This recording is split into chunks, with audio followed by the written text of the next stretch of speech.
Praise the Lord. വാക്യം വായിക്കട്ടെ.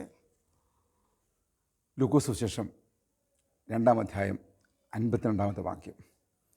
യേശുവോ ജ്ഞാനത്തിലും വളർച്ചയിലും ദൈവത്തിൻ്റെയും മനുഷ്യരുടെയും കൃപയിലും മുതിർന്നു വന്നു. നമ്മുടെ ജീവിതത്തിനകത്ത് നമുക്ക് ആവശ്യമായിരിക്കുന്നത് ഒരു ബാലൻസ്ഡ് ലൈഫാണ്. Christian life should be balanced. Okay, ചിലർ ആത്മീയത്തിൽ അങ്ങ് വലിയ വളർച്ചയുണ്ടാകും, മറ്റു കാര്യങ്ങളിൽ വളർച്ച ഉണ്ടാകത്തില്ല.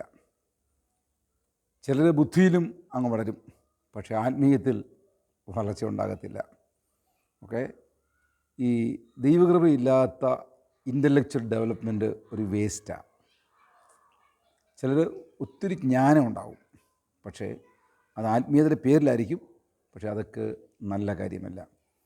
യേശുക്രിസ്തു നമ്മുടെ പെർഫെക്റ്റ് എക്സാമ്പിളാണ് എൻ്റെ വളർച്ച.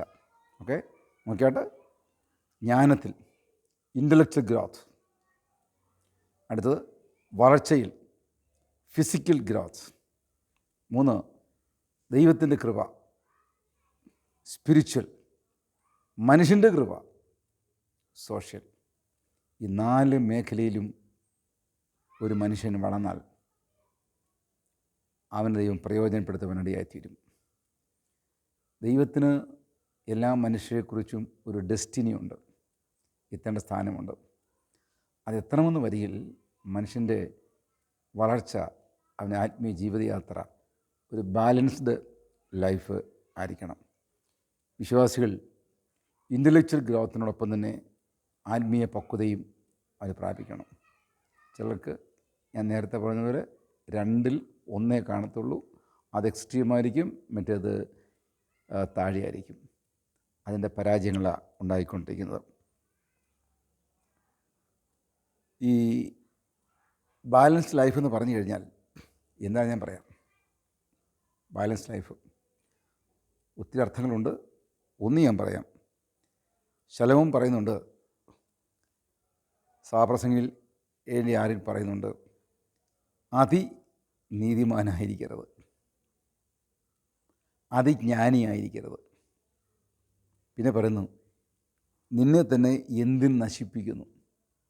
അപ്പോൾ അതിനീതിമാനാകാൻ പോയിക്കഴിഞ്ഞാൽ നാശമാണ്, അതിജ്ഞാനിയായും പോയിക്കഴിഞ്ഞാൽ നാശമാണ്. ദൈവത്തിന് എപ്പോഴും ആഗ്രഹിക്കുന്നത് ഒരു ബാലൻസ്ഡ് ലൈഫാണ്. പൗലോസ് തെസ്സലോനിക്കർ ആശംസിക്കുമ്പോൾ ഇങ്ങനെ പറയുന്നുണ്ട്.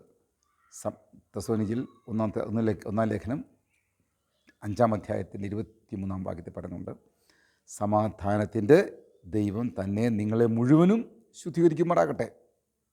നിങ്ങളുടെ ആത്മാവും പ്രാണനും ദേഹവും അശേഷം നമ്മുടെ കർത്താവായ യേശു ക്രിസ്തുവിൻ്റെ പ്രത്യക്ഷതയിൽ അനന്യമായി വെളിപ്പെടുമെന്നും കാക്കപ്പെടുമാറാകട്ടെ. ദേഹം, ദേഹി, ആത്മാവ്, ഇത് 3 വെളിപ്പെടും കർത്താവിന് മുമ്പാകെ. ആകയാൽ ഈ 3-ലും നാം ശ്രദ്ധ പതിപ്പിക്കണം. ആത്മീയ ജീവിതം, നമ്മുടെ ലൈഫ്, നമ്മുടെ ബോഡി, ജഡം, ഇത് 3-ഉം നാം ശ്രദ്ധിക്കണം. ഇത് 3-ഉം വെളിപ്പെടേണ്ടതാണ്. പുനരുത്ഥാനത്തിൽ നമ്മുടെ ശരീരം ഉയർക്കുമെന്ന് നാം വിശ്വസിക്കുന്നു. അതിനുമുമ്പ് ജീവിതം ശരിയാകണം. ഇപ്പോൾ ഒന്ന് രക്ഷിക്കപ്പെട്ടു, ആത്മാവ് രക്ഷിക്കപ്പെട്ടു, നമ്മുടെ ജീവിതം രക്ഷിക്കപ്പെട്ടുകൊണ്ടിരിക്കുന്നു. അങ്ങനെയാണെന്നുണ്ടെങ്കിൽ ഒടുവിൽ നമ്മുടെ ജഡവും നമ്മുടെ ബോഡിയും രക്ഷിക്കപ്പെടും. അതാണ് യഥാർത്ഥ രക്ഷ. ഇന്നത്തെ പ്രശ്നം, പലർക്കും ആത്മീയം പറയുന്നുണ്ട്, പക്ഷേ ജീവിതത്തിൽ അത് കാണത്തില്ല, ബാലൻസ് ഇല്ല. ഈ ബാലൻസ് ഇല്ലാത്തത് കൊണ്ട് എന്ത് സംഭവിക്കുന്നു? ഇവർ ആത്മീയം ആരും അംഗീകരിക്കുന്നില്ല.